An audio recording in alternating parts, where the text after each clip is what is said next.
जय जगन्नाथ। आज गोटे छोटिया गप आपण सहित शेयर करी। गोटे शिक्षणीय गप। थरे गोटे साप विषधर साप गोटे जगार गोटे गछ मूले रोला। से बाटर जीए जाए तांको से कामुड़े गोड़े गोड़े कामुड़े। एमती किछि दिन चलला। धीरे धीरे सेपटे लोक जीवासिया बंद करदेले, डरिले जीवाई। तापर दिने साधु जने से पटे जाउथिले। साधु जतबे जाउथिले तांको लोक मना कले, कहले नाही आपण एपटे जांतुनी, गोटे विषधर सर्प एठी वास करूची, आ से एमती प्रत्येक लोकंकु कामुडुची। साधु कहा कथा सुनिलेनी, सेई पट देकी गले। सापटी सोईथिला।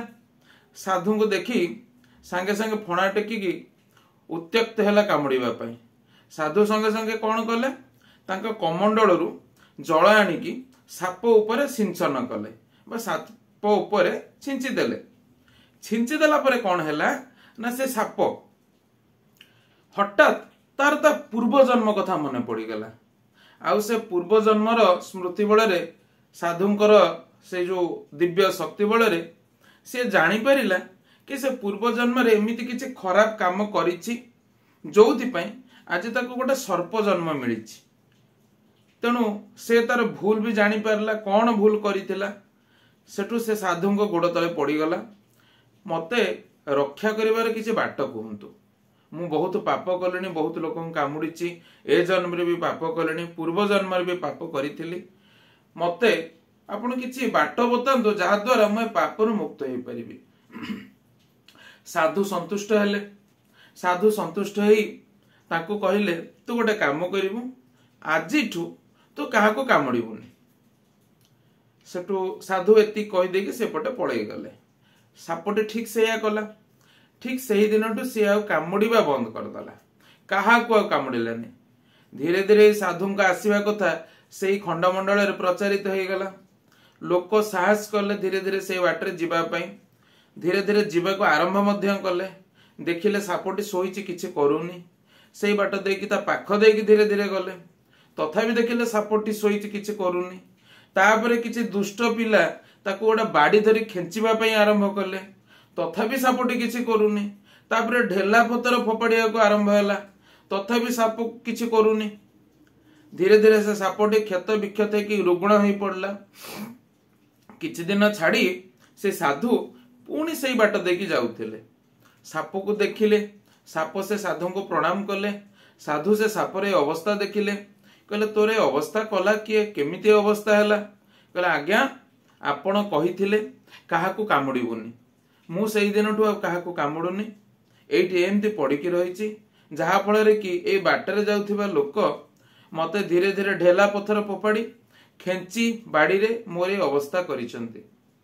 साधु सेठू तांको कहिले गोटे कथा, जोटा के गल्पर मुख्य विषय आ शिक्षणीय विषय।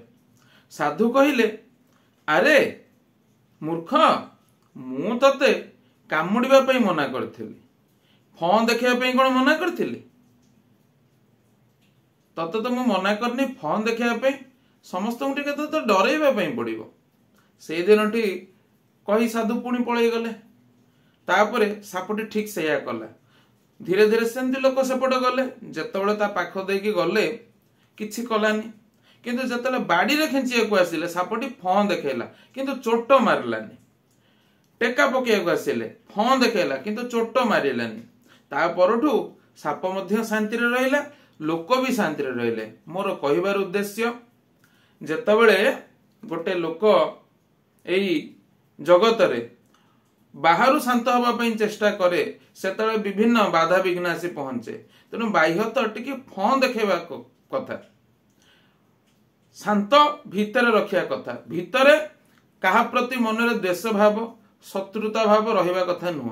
किंतु जदि दुनिया रे फं टिके देखा न हुए, ताले लोक माने आमर सरलता नहीं कि तार फायदा उठाइबा पई चेष्टा करिवे, अर्थात क्षति करिबा पई चेष्टा करिवे। तेणु साधु व्यक्ति सबु बेले निज बाटर निजे स्थिर हेले मध्य काहा प्रति मनरे किछि भावना बा शत्रुता भाव नथिले मध्य सबु बेले फं टिके देखैबाकू शिखिथिबा दरकार जदि ता उपरकू कौनसी प्रकार अत्याचार संभावना आसे। एही गल्पर उद्देश्य एतिकी।